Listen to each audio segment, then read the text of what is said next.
আসুন আমরা ইতিহাস নিয়ে আলোচনা করব। এক, বৈদিক শিক্ষা ব্যবস্থা কেমন ছিল?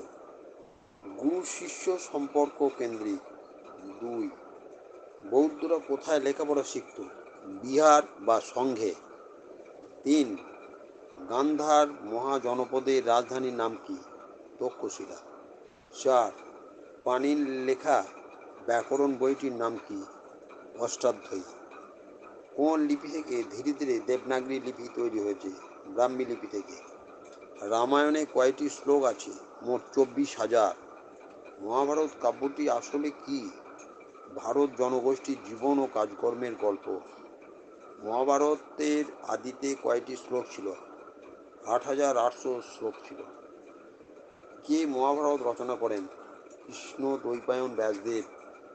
মহাভারতের আদি নাম কি ছিল? জয় কাব্য।